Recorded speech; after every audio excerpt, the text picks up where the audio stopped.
Hola amigos, otra vez una semana más comunicándome con esto que significa dar un resumen de algunas de las noticias más importantes, a mi entender, de la semana.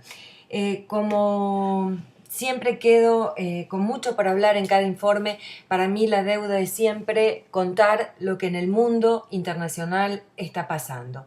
Y la realidad, por supuesto, no se detiene, y menos aún en Medio Oriente y África. En el Líbano, país en conflicto endémico, pero llamado el París de Medio Oriente, destruida tras años de guerra, hoy el Líbano es refugio para miles de sirios que escapan de las atrocidades de la guerra civil en su país. Los recién llegados se ubican como pueden en la ciudad de Yatila, en lo que se ve como un aglomerado de concreto y cables aéreos en forma de telas de araña. La gente construye en forma precaria más pisos a sus casas con el interés de alquilarla a los refugiados. Nuevamente, el pobre contra el pobre. Pero bueno, los sistemas de cloacas no son suficientes. Además, hay antecedentes históricos que no traen buenos recuerdos a nadie. En 1982, militantes cristianos libaneses masacraron a civiles palestinos con la protección y apoyo de Israel. Ahora, estos palestinos sirios allí se refugian por falta de opciones.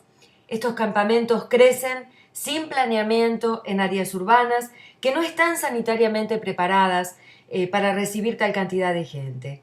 Los libaneses pobres y trabajadores inmigrantes viven en este lugar entre los palestinos en forma realmente se puede decir que en paz.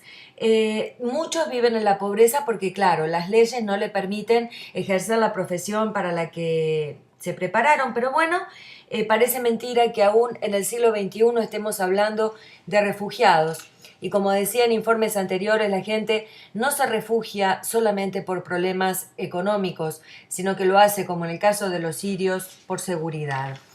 Hay que también destacar que el Líbano, en realidad allí tras llovido mojado, el programa de alimentos para los refugiados fue suspendido esta semana por las Naciones Unidas debido a que, bueno, las crisis del ébola en África y la crisis alimentaria en otros países africanos dejó a esta institución sin muchos fondos y entonces el programa de alimentos que tenían en formas de tarjetas de alimentos lamentablemente se vio suspendido. Y digo lamentablemente porque era un sistema que funcionaba muy bien tanto para refugiados como para locales, ya que la gente cambiaba estas tarjetas de comida en negocios locales, dando así un poquito de riqueza, si se puede llamar riqueza, a la economía regional de los países que los recibían. Bueno, esto se ve suspendido y lamentablemente cuando la gente tiene hambre y frío, definitivamente las cosas empeoran y recordemos que comienza un invierno que se avecina muy, pero muy duro. Otro país rico hasta lo incalculable, con una monarquía poderosa, es Jordania.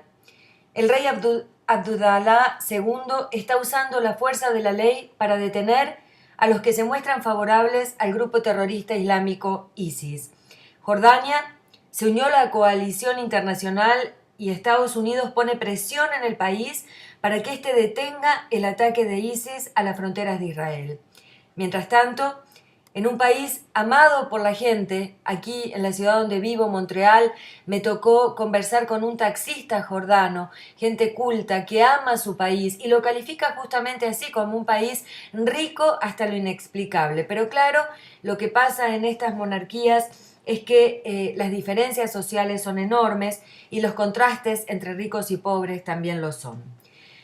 Hace algunos informes atrás hablábamos sobre la tendencia hacia la izquierda en América Latina. Por supuesto, cambiamos de continente. Pero bueno, no es tan fuerte, claro, como una década atrás en América Latina, pero sí lo que se ve es un movimiento en contra de la izquierda en Europa. La izquierda europea se está debilitando y bueno, hay muchos, sobre todo en Francia, y muchos de estos culpan al presidente actual, François Hollande. El Partido Socialista francés se prepara para nuevos fracasos en las elecciones departamentales que tendrán lugar en el año 2015. Las razones son más que nada, a mi entender, cíclicas.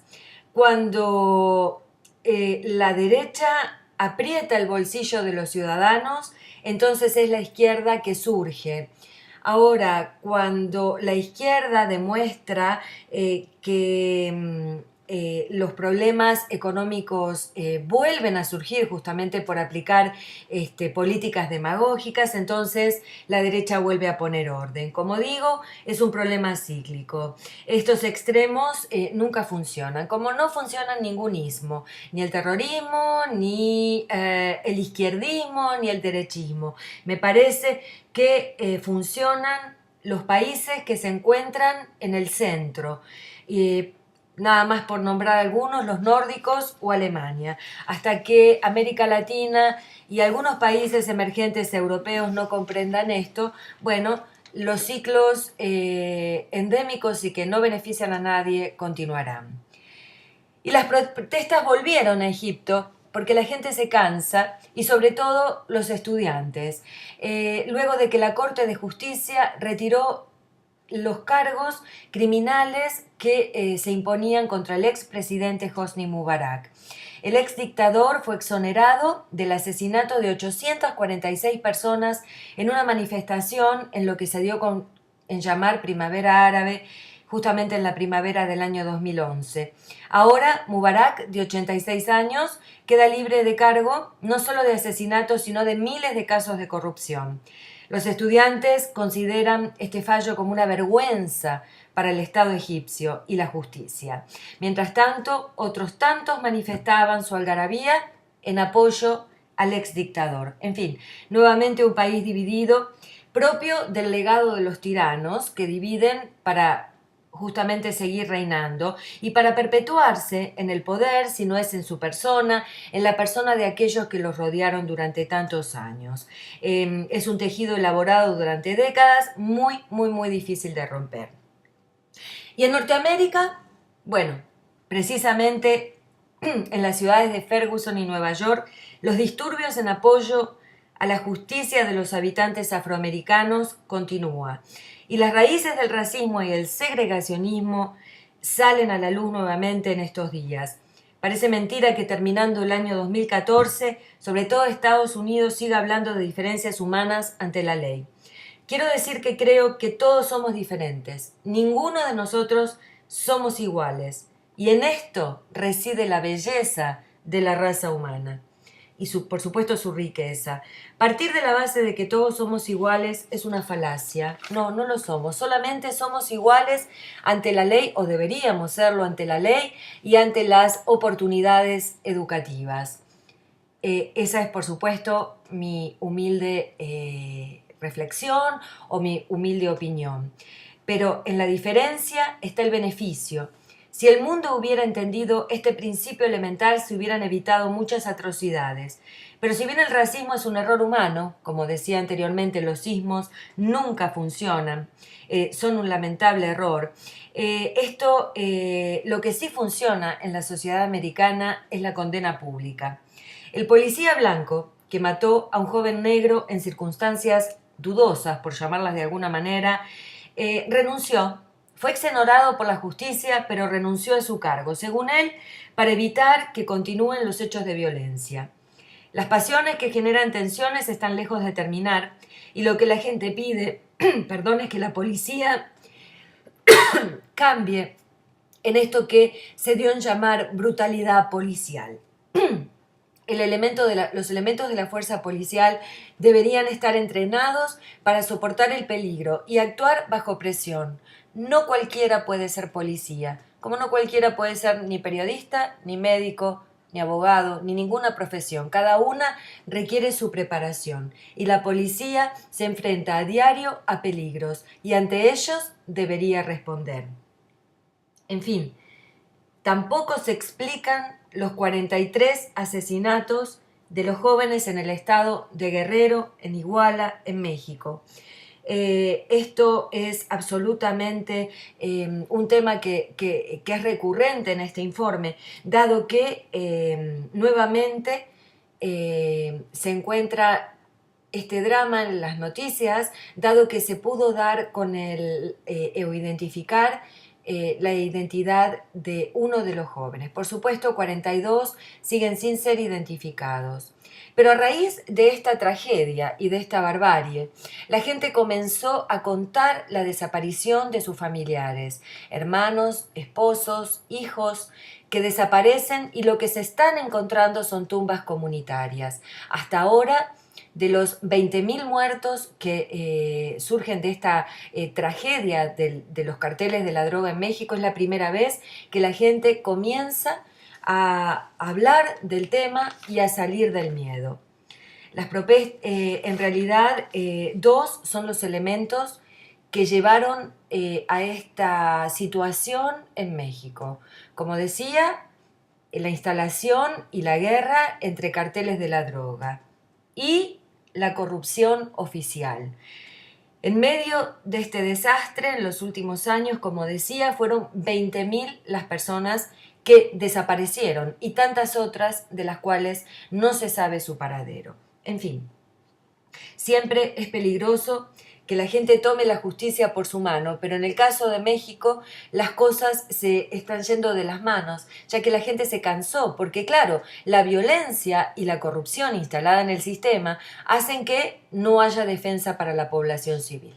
En fin, volveremos a hablar de México y de este problema del que solamente podrán salir con una decisión política. Mientras no haya tal, las muertes seguirán y los enfrentamientos atroces y salvajes entre los carteles de la droga también seguirán. Y para concluir, hablando de líderes, pero de los buenos, de aquellos que hicieron historia, llega a mí a través del periódico Le Figaro francés la revelación de que el legendario Winston Churchill, antiguo primer ministro británico, protagonista de la Segunda Guerra Mundial, además de gran estratega, y de habanos y de scotch, amante de la buena vida, fue un gran pintor. Sí, fue un gran pintor. La Galería Sotheby's de Londres expuso 15 cuadros desconocidos de este personaje de la historia que murió hace ya 50 años. Más específicamente, el 24 de enero próximo del 2015 se cumplirán 50 años de su muerte. Parece que la pintura lo ayudó a superar su depresión. Los cuadros son parte de la colección privada de su hija, fallecida a los 92 años el año pasado. El gran artista de Gaulle lo describió así, como un gran artista, no solo de Gaulle, sino también Eisenhower, Churchill, lo definieron a Churchill justamente como un gran artista y un viejo león. Bueno, Viejo León también se llamó su primer libro, y del que no sabía, en 1953, con él, ganó el Premio Nobel de Literatura. En fin, este hombre de Estado definió la pintura como una amiga que no pide nada. La pintura también lo salvó de, como decía antes, la depresión a la que él definió como un perro negro que lo perseguía, este demonio interior al que combatió y se refugió allí en los momentos difíciles. En 40 años Churchill pintó 537 cuadros, el último a los 88 años. En fin, son tantas las cosas para decir, pero como dijo el gran estratega al que me refería, este señor llamado Churchill fue realmente un personaje que descubrí y llamó mi atención porque lo estuve viendo en varias series e informes, en documentales justamente esta semana. Y justamente esta semana llega en el diario Le Figaro esta noticia de que además de ser un gran estratega, este hombre fue un gran pintor. Y como dijo en sus últimas palabras, cuando me muera, utilizaré la primera parte del paraíso para perfeccionarme. Esa es la humildad de los grandes, lo dijo Churchill, y con esto me despido. Hasta la próxima semana, con mucho cariño desde aquí, desde Montreal, pero para el mundo, para el que quiera escuchar. Silvina Vázquez.